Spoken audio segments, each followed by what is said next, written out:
A peaceful morning, all of you, all students, and all my dear friends. My name is Ali, and you are watching Miracle classes. After long days, I am back. आज मैं लाया हूँ आपके लिए एक ऐसी competition जिसमें बच्चे वोकैबुलरी पे बात नहीं करने वाले, बच्चे वर्ड्स मीनिंग पे बात नहीं करने वाले, ट्रांसलेशन ग्रामर पे बात नहीं करने वाले। आज का टॉपिक बिल्कुल अलग है बाकी दिनों से, बाकी कंपटीशन से, क्योंकि ये competition for the first time कराई जा रही है सिर्फ फर्स्ट ईयर बैच के माध्यम से। और आज का जो हमारा टॉपिक है वो है प्रोनाउंसिएशन। हम सभी जानते हैं कि अंग्रेजी हमारे लिए कितनी ज़रूरी है, और उससे भी ज़रूरी है कि अंग्रेजी के शब्दों को हम सही प्रोनाउंस कर पाते हैं या नहीं। उसके लिए सबसे पहली चीज़ हमें क्या करनी होती है, हमें साइलेंट लेटर्स के बारे में जानना होता है कि कौन सा लेटर किस शब्द में कहाँ साइलेंट है, कहाँ उन शब्दों को उच्चारित करना है, कहाँ उन शब्दों को उच्चारित नहीं करना है। इन चीज़ों से हमें पहले वाकिफ होना पड़ता है। तो आज के इस वीडियो में, आज के इस कॉन्टेस्ट में हम प्रोनाउंसिएशन पे बात करेंगे। ये सारे स्टूडेंट्स नियम बताएंगे मुझे, जो मैं नियम पूछूंगा, जो मैं वर्ड पूछूंगा, या जो भी क्वेश्चन करूंगा ये उसका आंसर देंगे। ग्रुप जैसा कि आप देख पा रहे हो, इधर गर्ल्स हैं, गर्ल्स की संख्या में थोड़ी सी वृद्धि है, थोड़ी सी संख्या ज़्यादा है। और इधर जैसा कि आप देख पा रहे हो बॉयज़ हैं, जिनमें बॉयज़ की संख्या कम है। वैसे संख्या मैटर नहीं करता, मैटर करता है तैयारी किसकी कितनी अच्छी हुई है ना। तो शुरू करते हैं आज का कॉन्टेस्ट। आज के कॉन्टेस्ट में छोटे छोटे क्वेश्चन प्रोनाउंसिएशन के पूछे जाएंगे और ये बच्चे बेबाकी से उसका जवाब देने की भी कोशिश करेंगे। The first chance goes to the girls, क्योंकि लोग कहते हैं ladies first. So first question goes to the girls. Girls को बताना है जिन शब्दों में एल एफ आई रहते हैं, क्या उन शब्दों में एल साइलेंट रहते हैं? अगर रहते हैं तो क्यों, और नहीं रहते तो भी क्यों? एल एफ से होने वाले शब्दों में क्या एल साइलेंट रहते हैं? क्वेश्चन सर, एल एफ से पहले ए आता है ना, तो उसमें एल साइलेंट होता है, जैसे हाथ का। और सर, एल एफ से पहले ई आता है तो उसमें एल साइलेंट नहीं होता, जैसे सेल्फ गर्ल। इस लड़की ने बहुत अच्छे से एक्सप्लेन करने की कोशिश की है। इसका कहने का मतलब है कि एल एफ से पहले ए का होना जरूरी है, तभी एल साइलेंट होगा, जैसे काफ, हाफ। और अगर एल एफ से पहले कोई अन्य वावल हो, है ना, जैसे कि ई हो सकता है, आई हो सकता है, या कुछ भी, तो वहां एल साइलेंट नहीं हो सकता। Good question, means good answer. Good question, good answer. Next chance goes to the boys. और बॉयज का क्वेश्चन, क्या एलडी से अंत होने वाले शब्दों में एल साइलेंट रहता है? एलडी से पहले अगर ओ यू आया हो तो एल साइलेंट रहता है, जैसे फूल फूल। इस लड़के ने भी बहुत बेबाकी से जवाब दिया है कि एलडी से अंत होने पे सिर्फ एल साइलेंट नहीं होता। आप किसी भी शब्द को एलडी पे अंत देखते हो और एल साइलेंट कर देते हो, नहीं। एलडी से पहले आपको ओ यू भी देखना पड़ता है, ओ यू, जैसे कि कुड है, शुड है, वुड है। ऐसे तीन ही वर्ड देखे गए हैं जिनका अंत एलडी से होता है और एलडी से पहले ओ यू रहता है। सही जवाब। नेक्स्ट क्वेश्चन गर्ल्स के लिए, और गर्ल्स के लिए जो क्वेश्चन है वो है कि आंसर जो शब्द है ANSWER, इसको आंसर ही क्यों कहते हैं, या कुछ लोग इसे आंसर कह देते हैं। बहुत ही सिंपल क्वेश्चन है, अगर थोड़ा सा दिमाग लगाओ तो।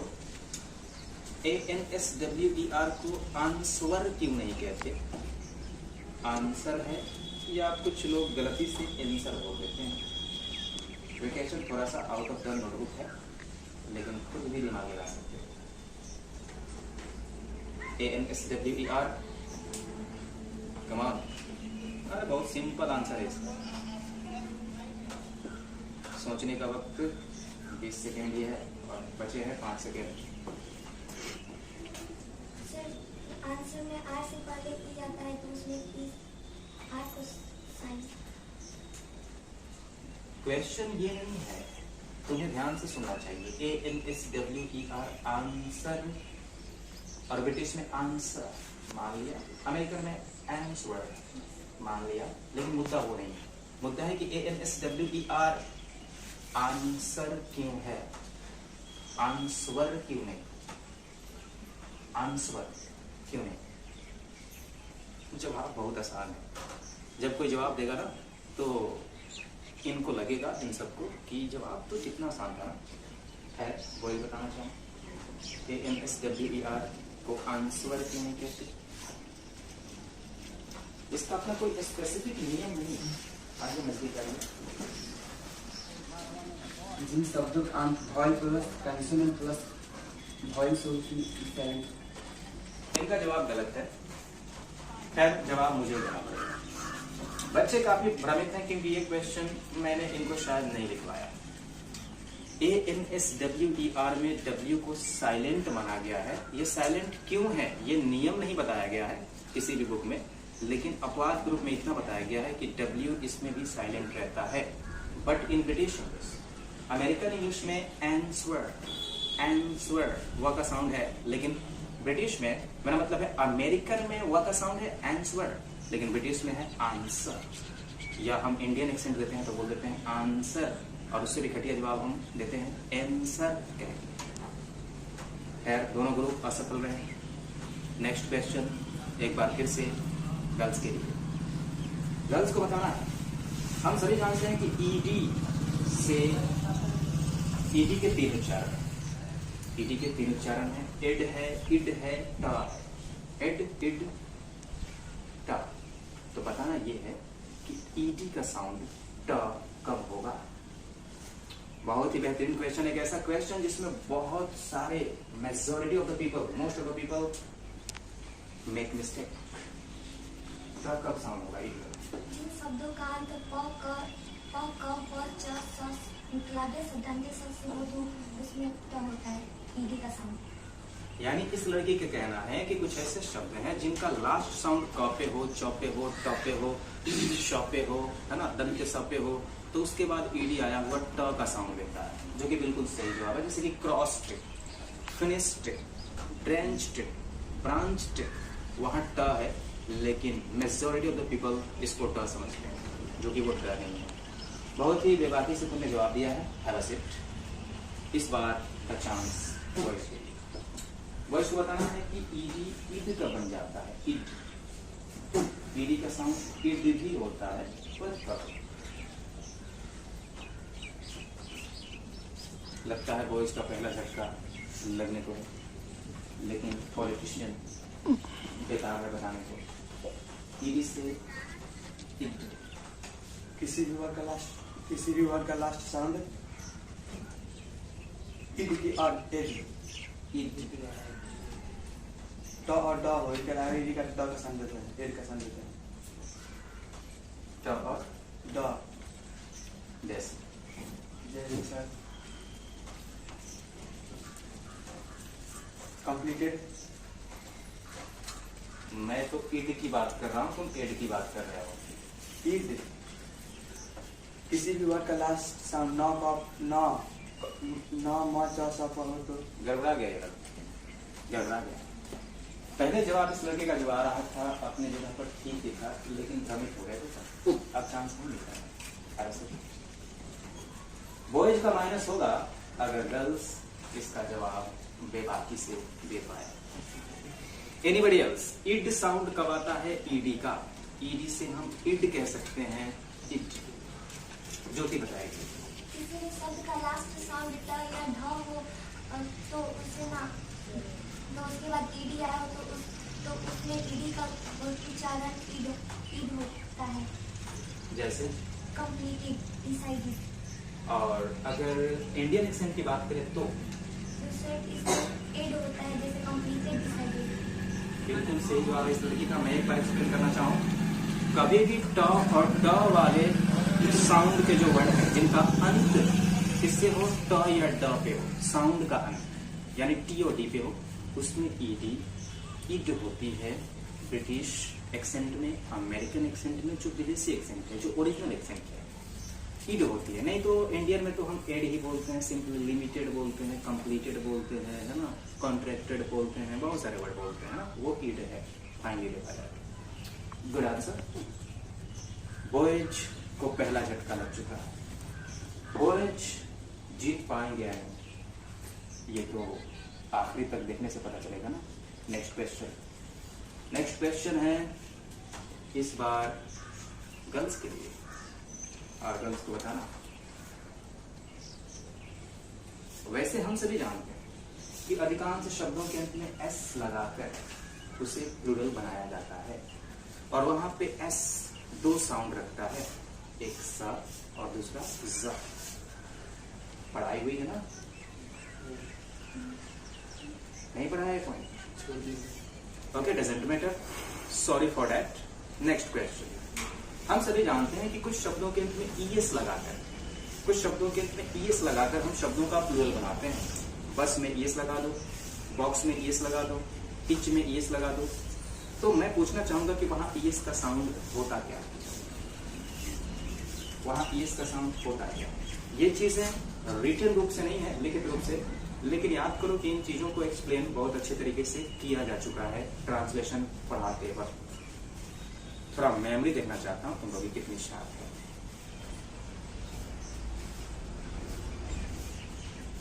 BUSES को क्या पढ़ेंगे? BOXES को क्या पढ़ेंगे? TESCHES को क्या पढ़ेंगे? ब्रांच में ES लगाने से क्या पढ़ेंगे? एक मिनट, अभी चांस गर्ल्स का है। बॉक्सेस, ब्रांचेस, मतलब साउंड क्या चीज का आ रहा है? इज या इज? इज। जवाब इस लड़की का कितना सही है पता नहीं, पता तो बोझ से पूछने के बाद चलेगा। बोझ बताना चाहेंगे? बॉक्स है एज। एज। दोनों का जवाब एज है, और दोनों के दोनों गलत हैं, बोथ आर इनकरेक्ट। एज का साउंड इंडियन एक्सेंट तक सीमित रह सकता है, लेकिन मैं बार बार बताता हूं कि इंडियन एक्सेंट नकल किया गया एक्सेंट है। जैसे हमने हिंदी को भोजपुरी बनाया है ना, चावल को चाउर कह के ऐसे ही बहुत सारे वैसे ही इंडियन एक्सेंट भी हमारा है। इसका सही जवाब होता बॉक्सेस, ब्रांचेस, टैक्सेस। इज का साउंड आता है, इज, और ये इसमें बहुत भयंकर गलती होती है। तुम लोगों से ही नहीं, अच्छे पढ़े लिखे लोगों से। नेक्स्ट क्वेश्चन फिर से एक बार बॉयज की तरफ, और इस बार चांस बॉयज को मिलता है।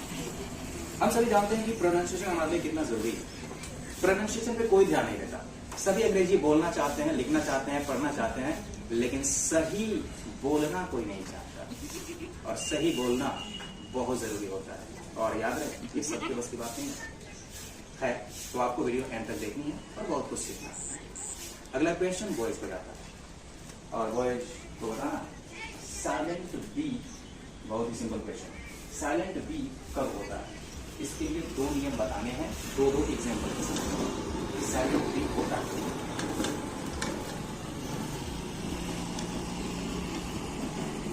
साइलेंट बी जो भी उठे सोच समझकर, मैं मौका किसको दे दूं, ऑडियंस डिसाइड करे कि इसको मौका दूं या उसको, क्योंकि ग्रुप तुम लोग का बता। ओके, नजदीक आइए। जिन शब्दों का अंत एमपी से हो उसमें डी साइलेंट है, जैसे कम, कम, छम। पी से पहले पी हो उसमें डी साइलेंट है, जैसे डाउट, डॉट। इस बंदे का जवाब ये था कि किसी भी शब्द का अंत एमबी से आप देखना, यानी एमबी पे खत्म हो गया तो समझ लेना कि बी साइलेंट है ना। और किसी भी शब्द में अगर आप बी से पहले टी देख लेते हो, मेरा मतलब है टी से पहले बी देख लेते हो, तो वहां भी बी साइलेंट। इस लड़के का बिल्कुल सही जवाब आया है। और अगला क्वेश्चन गर्ल्स को जाता है। गर्ल्स के लिए सिंपल क्वेश्चन, सी साइलेंट कब होता है? बहुत ही नॉर्मल, बहुत ही सिंपल। सी इस बार मौका तुम्हें दे देता है। जब शब्दों की शुरुआत एस से हो, उसके बाद ई आई या वाई में से कोई भी आया हो तो सी साइलेंट, सही जवाब है इस लड़की का। कोई भी शब्द आप देखते हो ना जिसकी शुरुआत एससी से हो, और एससी के बाद आपको 3 लेटर्स देखने होते हैं, ई देखना होता है, आई देखना होता है, वाई देखना होता है, समझ जाना कि वहां पे सी साइलेंट है। नहीं तो स्काई से नहीं पढ़ते, स्किन नहीं पढ़ते सीन को, सेंट नहीं पढ़ते सेंट को, इसलिए नहीं पढ़ते हैं। नेक्स्ट क्वेश्चन बॉयज के लिए, और अभी तक तो सब कुछ चल रहा है, लेकिन बॉयज एक पॉइंट से पूछो, अपने पॉइंट को कटा पाएंगे नहीं, ये तो अगला क्वेश्चन, और क्वेश्चन है साइलेंट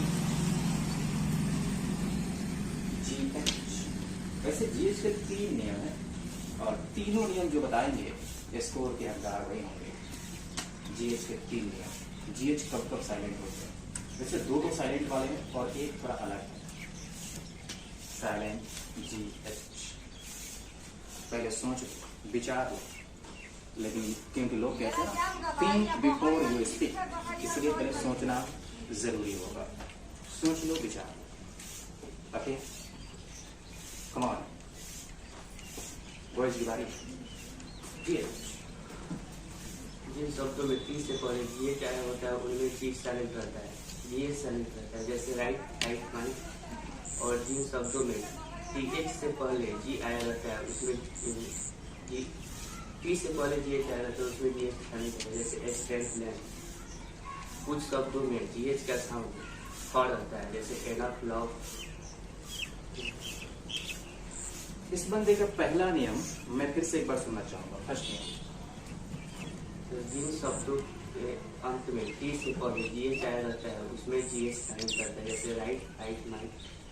तो इसमें टी से पहले जीएच आया है, ठीक है, फाइट, राइट, माइक, है ना। आगे बढ़ो। जिन शब्दों में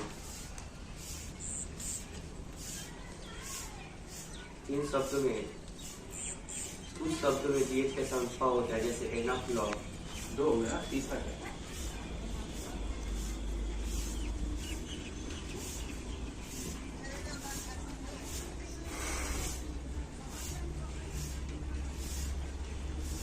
अमन शायद असफल रहे तीसरे नियम को बताया। 2 ही नियम को इन्होंने 3 बना दिया था, लेकिन इनका जवाब सिर्फ 2 तक आया है। बता पाएंगे? शायद नहीं। अगर ये चांस गर्ल्स को मिले तो क्या गर्ल्स इसका फायदा उठा पाएगी? देखते हैं। Ghost girls. सर जिन शब्दों का अंत जीएच पे होता है उसमें जीएच साइलेंट होता है, जैसे हार्ट, उससे 2 और 2 कहते हैं खाता सामने, तो कोई बात नहीं, बढ़िया नियम है। दूसरा, सर जिन शब्दों का अंत जीएच पे होता है उसका उच्चारण क्या होता है, जैसे लाफ, कप। और जिन शब्दों में टी से पहले जीएच आता है जिसमें जीएच साइलेंट होता है, जैसे नाइट, ब्राइट, ब्राइट, नाइट। अब मैं थोड़ा इलेबोरेट करना चाहूंगा।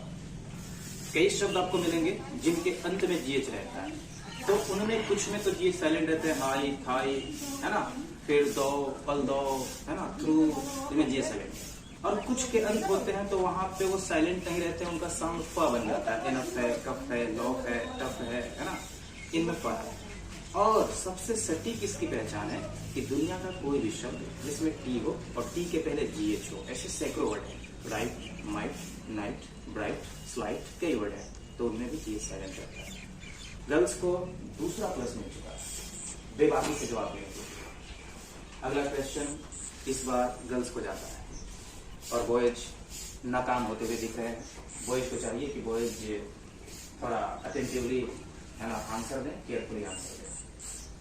गर्ल्स को क्वेश्चन जो जा रहा है वो क्वेश्चन है साइलेंट टी के 3 नियम है, जिनमें से तीनों बता दें, एक भी कटौती नहीं होनी चाहिए। जब शब्दों का अंत SPLE से हो तो उसमें टी साइलेंट रहता है, जैसे भी बताते चलें। जैसे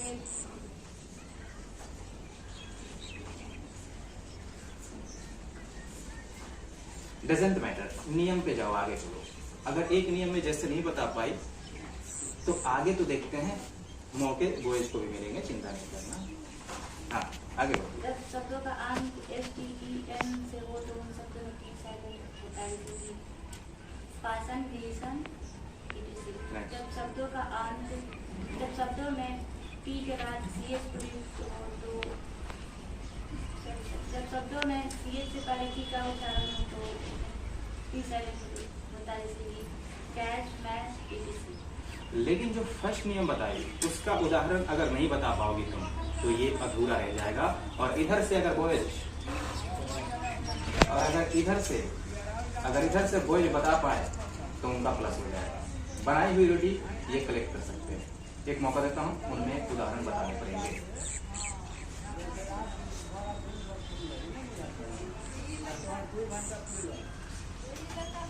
शायद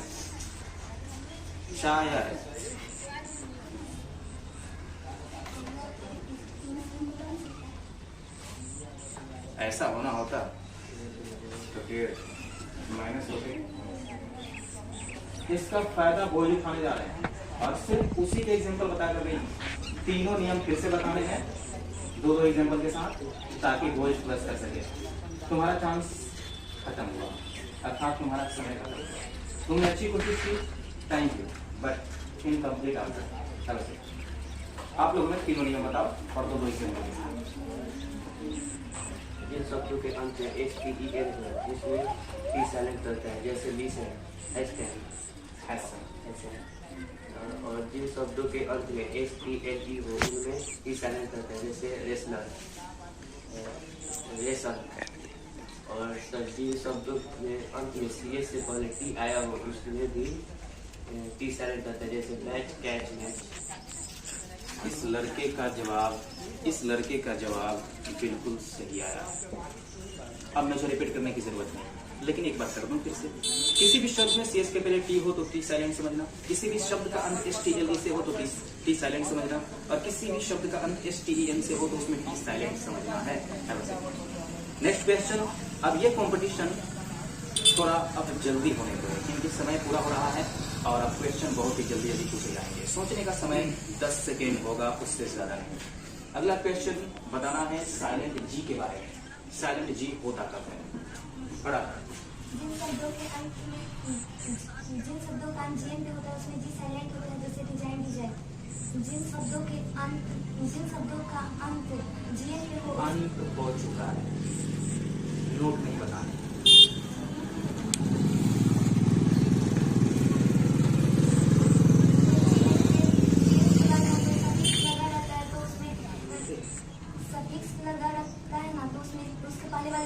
शाम पे कोई प्रभाव नहीं पड़ता, जैसे डिजाइनिंग।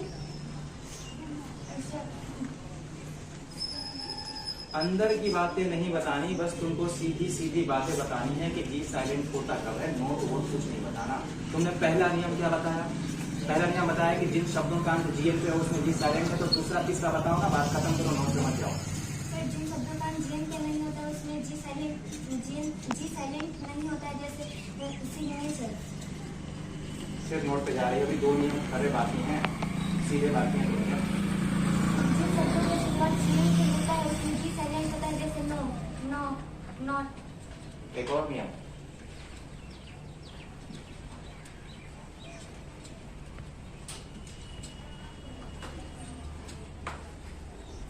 जिन शब्दों का अंत GN पे होता है उसमें जी साइलेंट होता है, जैसे पैराडाइम, प्लेन। बिल्कुल सही। मैं सीधी सीधी बात करूं तो इस लड़की को सीधी बात बतानी चाहिए थी, पूरी डिटेल में जा रही थी। इसको सीधी बतानी चाहिए थी जिन शब्दों का अंत GN पे हो जी साइलेंट, डिजाइन, रेन। जिन शब्दों की शुरुआत GN से हो जी साइलेंट, नो, है ना, फिर नो, नेट, etc। और तीसरी इसको बतानी चाहिए थी कि जिन शब्दों का अंत GN पे हो उसमें भी जी साइलेंट, पैराडाइम है और प्लेन। काहे को नोट के अंदर जाना, काहे को, है ना, नोट्स को उजागर करना, कोई जरूरत नहीं थी। जितना पूछा जाए जवाब उतना ही देना है। वक्त हमारे पास बहुत कम है। अगला क्वेश्चन बॉयज पे जाता है और बॉयज को बताना है साइलेंट D। साइलेंट D,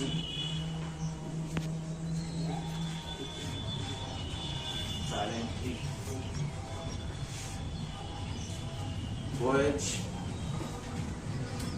किसी भी शब्द में जी से पहले साइलेंट रहता है, जैसे राइट जज क्लियर। अगर किसी भी शब्द में एस से पहले दिया है तो डी साइलेंट रहता है, जैसे हॉर्न्स, एफरेलेस, जैसे ग्राउंड्स, जियारेलेस। तो साउंड ऐसा दे क्यों रहे हो जब वो साइलेंट है? Grounds, horns. बस दो हो गए। वही नियम। इस लड़के ने जिस तरीके से जवाब दिया वो जवाब बेबाकी से नहीं दिया, लेकिन सही है। बैठो, एक्सप्लेन कर देता हूँ। इस बंदे का ये कहना था कि किसी भी शब्द में जी के पहले डी हो तो डी साइलेंट। ये थोड़ा राजधानी एक्सप्रेस में रहता है ये, जैसे कि ब्रिज हो गया, फिजिक हो गया, है ना, बजट हो गया, ऐसे कई वर्ड। और दूसरा नियम कि जब शब्दों में डी के बाद एस हो, इसने बोला था इसके पहले डी हो, बात वही है, बात वही है, लेकिन डी के बाद एस हो, जैसे साउंड्स, ग्राउंड्स, है ना। और एक शब्द तो ऐसा भी था हैंडकरचिफ, जिसमें डी साइलेंट था। हैंडकरचिफ, डी साइलेंट था। 2 या 3 क्वेश्चन और आने वाले हैं और जल्द ही कोशिश करेंगे कि वीडियो को फिनिश किया जाए। अगला क्वेश्चन गर्ल्स के लिए। गर्ल्स ने जो बॉयज पे एक प्लस जमाया है, क्या वो उतार पाएंगे, बॉयज ड्रॉ हो पाएगा ये कॉन्टेस्ट? देखते हैं। और गर्ल्स को जिद बनाए रखनी है कि जो हमने बना रखा है एक, उससे गिरने नहीं देना। और अगला क्वेश्चन है साइलेंट एच के दो नियम है और दोनों बता रहे हैं। साइलेंट एच जिन शब्दों की शुरुआत WH से होता है उसमें एक साइलेंट होता है, जैसे उसके बाद AEIY हो तो एक मिनट बढ़िया से बताओ, फिर से बताओ और आने एक्सप्रेस नंबर। जिन शब्दों का शुरुआत WH से हो और उसके बाद AEIY हो तो उसमें एक साइलेंट होता है, जैसे वाट, वाई, वेन। गुड। दूसरा नियम क्या है? फिर जिन शब्दों का शुरुआत H प्लस वर्ब से होता है ना, उसमें एक साइलेंट होता है, जैसे honour, honour, honest, honestly, honestly. क्या सभी शब्दों की शुरुआत एच प्लस वाउल से होने पे एक साइलेंट रहेंगे? नहीं, जैसे हेन, होम, होम। इस लड़की का कहने का मतलब है, मैं एक क्लैरिफिकेशन देना चाहूंगा, किसी भी शब्द की शुरुआत WH से आप देखते हो ना, तो उसके बाद एक चीज और देखनी होती है आपको, AEIY है कि नहीं। अगर ऐसा है चारों में से कोई, तो उसमें एच साइलेंट है। उससे वहाट नहीं पढ़ते ना, वहन वहाई नहीं पढ़ते, उससे वॉट वेन वेयर ही पढ़ते हैं ना, इनके साइलेंट रहता है। दूसरा नियम, कुछ ऐसे शब्द हैं जिनके शुरुआत एच प्लस वाउल से होती है, लेकिन सब के सब नहीं 8-10 वर्ड है, जिसमें से ये लड़की 3-4 बता पाई है, ऑनेस्ट बता पाई है, आवर बता पाई है, ऑनर बता पाई है, लेकिन 7-8 वर्ड करीब करीब इसमें है। ठीक है। और बाकी जो शब्द है जिनकी शुरुआत एच प्लस वाउल पे है, उनमें एक साइलेंट नहीं है। ओनली शुरुआत किससे हुई थी, गर्ल से या बॉय से? गर्ल से ना। तो बस 2 क्वेश्चन और पूछना चाहूंगा, बॉयज एंड गर्ल्स, बस 2 क्वेश्चन और। लेकिन शुरुआत गर्ल्स से हुई थी तो खत्म बॉयज पे होगा ना। 3 क्वेश्चन और। तो बॉयज के पास 2 चांस है अपने माइनस को कराने का, और बॉयज को बताना साइलेंट W के 2 नियम क्या है। साइलेंट W, साइलेंट W, सोच समझ के बताना। जब शब्दों की शुरुआत WHO से हो तो वैसे शब्दों में W साइलेंट रहता है। वो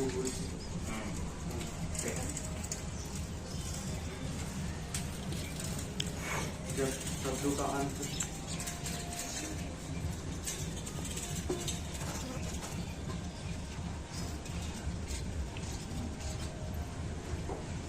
बंदा कंफ्यूज हो गया, एक मौका और देता हूँ, सोच लो।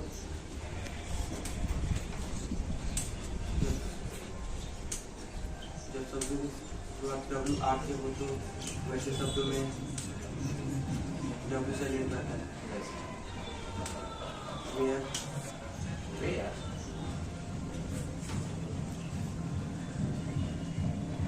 लड़का घबराया हुआ समझ रहा है।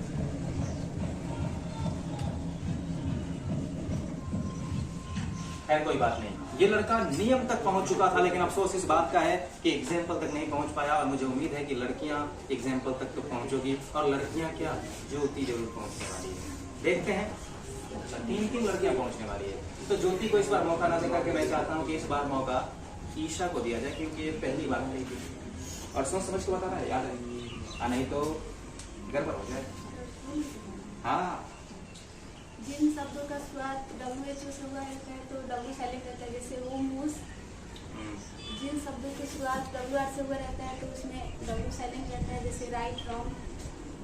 सही जवाब है सर। लड़का बहुत नजदीक जा चुका था, लेकिन अफसोस था कि एग्जाम्पल याद नहीं कर पाया।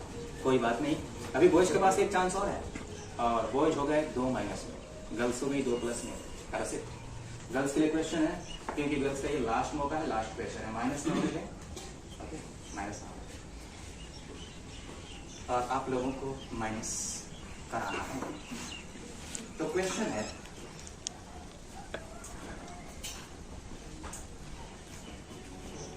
साइलेंट एन में बस एक ही नियम है इसका, इनको मौका देते हैं क्योंकि आप तो बोल ही रही हैं बार बार।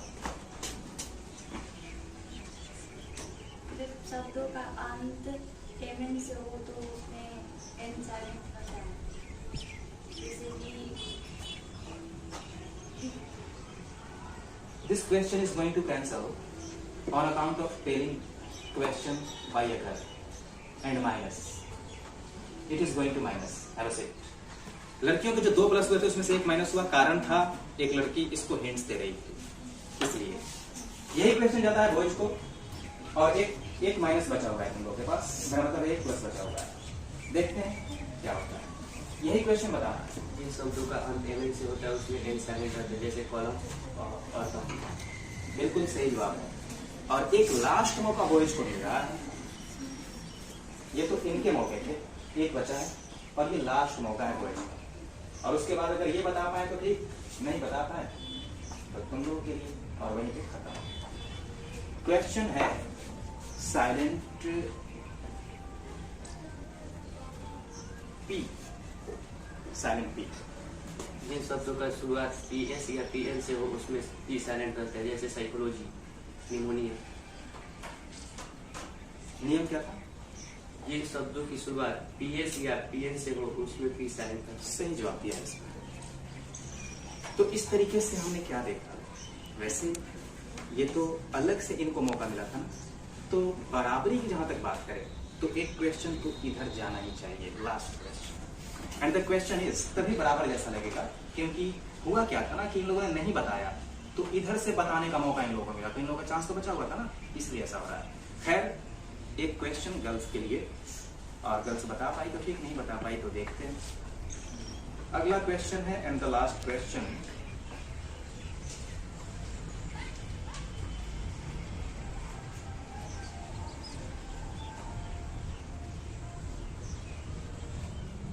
साइलेंट आर, साइलेंट आर के बारे में बता रहा, और इधर से ज्योति नहीं बता सकती साइलेंट आर के बारे में।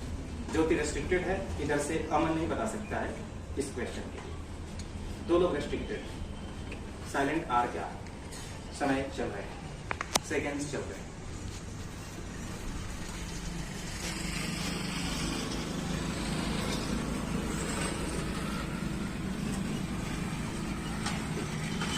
दस सेकेंड और दे दिया आपने इधर।